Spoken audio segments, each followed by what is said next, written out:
तो कोई बच्चा ऑटिज्म स्पेक्ट्रम डिसऑर्डर का शिकार है, यह एक उसके पेरेंट्स को किस उम्र में पता चल सकता है और इसकी पहचान वो कैसे कर सकते हैं? ज़्यादातर जो बच्चे हैं वो जब माता पिता बुलाते हैं, एक पलट के देखना, सोशल स्माइल देना अपने माता पिता को, वो जब जाते हैं तो उनको ढूंढना, ये सब चीज़ें 6 मंथ से लेकर 6 महीने से लेकर 12 महीने तक बहुत क्लियरली करना शुरू कर देते हैं। सो जो बच्चे ये चीज़ें नहीं कर रहे होते, 18 महीने पर भी पहुंच के पेरेंट्स की इंस्ट्रक्शन को नहीं समझ रहे, उनको कही गई, जो पेरेंट बोल रहा है कि माता पिता बोल रहे हैं कि जाओ ग्लास ले आओ, उन्हें नहीं पता लग रहा कि ग्लास क्या है, या बच्चे को बार बार बुला रहे हैं मगर बच्चा पलट के ही नहीं देख रहा उनको, और बच्चा बोल नहीं रहा है किसी भी तरीके से, या बोल रहा है तो अपनी मर्जी से बोलता है, माता पिता के कहने पर नहीं बोलता है। जब माता पिता कहते हैं कि ABCD सुनाओ तो नहीं सुना रहा है, मगर अपना अलग बैठे हुए ABCD पूरी गा रहा है। तो ऐसे बच्चों के अंदर 18 महीने तक अगर ये लक्षण कंटिन्यूअसली दिख रहे हैं हमें, तो हम उस बच्चे को ऑटिज्म के रिस्क पे मानते हैं।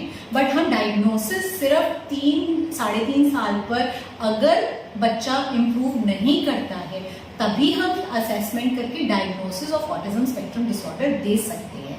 बिफोर 3 हम बच्चे को रिस्क पे मानते हैं और हमें उसके साथ थेरेपीज करनी चाहिए। ऑटिज्म के कुछ बच्चों के अंदर, सब में नहीं मगर कुछ में, सेंसरी इंटीग्रेशन जिसको हम बोलते हैं, सेंसरी डिसफंक्शन जिसको बोलते हैं, उसकी भी दिक्कत होती है।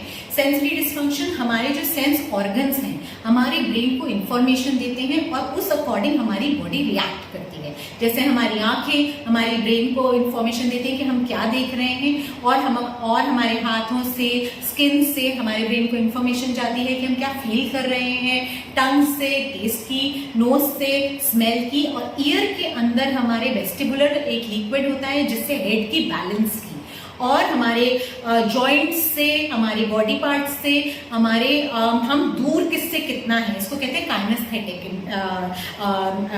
जो सेंस ऑर्गन। तो मतलब मैं जब आपके साथ चल रही हूँ, मुझे कितना आपसे दूर खड़े होना है, कितना पास खड़े होना है कि मैं दूसरी चीज़ों में टकराऊँ ना, मैं एक डिस्टेंस मेंटेन करके चल सकूँ।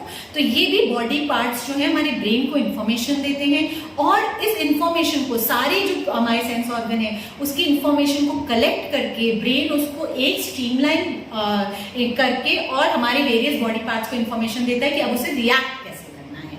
ऑटिज्म स्पेक्ट्रम डिसऑर्डर के बच्चों के अंदर इस एरिया में ब्रेकडाउन हो जाता है, यानी कि हो सकता है कि साउंड इतनी लाउड ना हो, मगर उनके लिए उनके ईयर्स जो इन्फॉर्मेशन ब्रेन को दे रहे हैं या ब्रेन समझ रहा है, उधर ब्रेकडाउन है, तो उनको वो साउंड बहुत लाउड लगने लग जाती है। जैसे कि कोई बच्चा घंटी बजा रहा है मगर उनको वो घंटी की साउंड ऐसी लगती है जैसे हेलीकॉप्टर सर पे चल रहा हो, तो वो बहुत डिस्टर्ब करती है। इसको बोलते हैं सेंसरी डिसफंक्शन।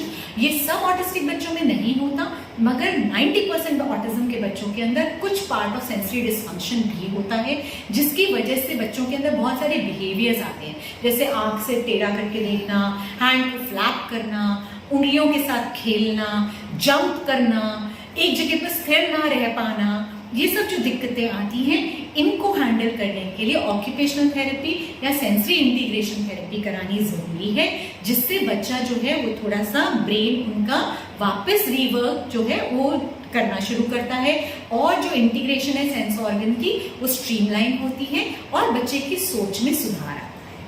तो कोई बच्चा यदि ऑटिज्म स्पेक्ट्रम डिसऑर्डर का शिकार है, एक तरह से ये न्यूरोलॉजिकल प्रॉब्लम है जी, तो क्या ये न्यूरो के डॉक्टर से या किसी और स्पेशलाइजेशन वाले डॉक्टर के इलाज से ठीक हो सकता है? क्या इसके दवा से, मतलब दवाओं से ये ठीक हो सकता है क्या?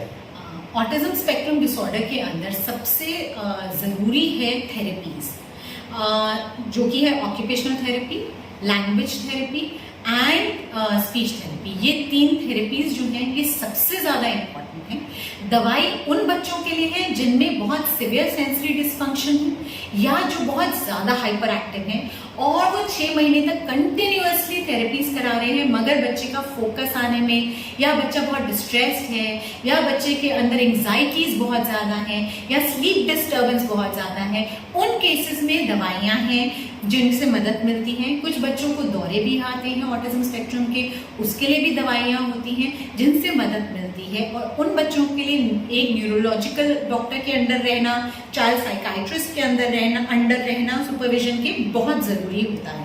मगर ये कहना कि किसी दवाई से ऑटिज्म क्योर हो जाता है, ये गलत है। जो सबसे महत्वपूर्ण चीज़ है वो थेरेपी है। जिस बच्चे को थेरेपी के साथ एक्स्ट्रा मेडिसिन की ज़रूरत है, वो आपके थेरेपिस्ट और डॉक्टर्स मिलकर टुगेदर डिसीजन लेते हैं और फिर दवाइयाँ प्रिस्क्राइब होती हैं। बट दवाइयाँ नंबर 1 गो टू नहीं है। होम्योपैथी हो, एलोपैथी हो या आयुर्वेदा हो, कोई भी नंबर 1 जो है वो मेडिसिन नहीं होती है।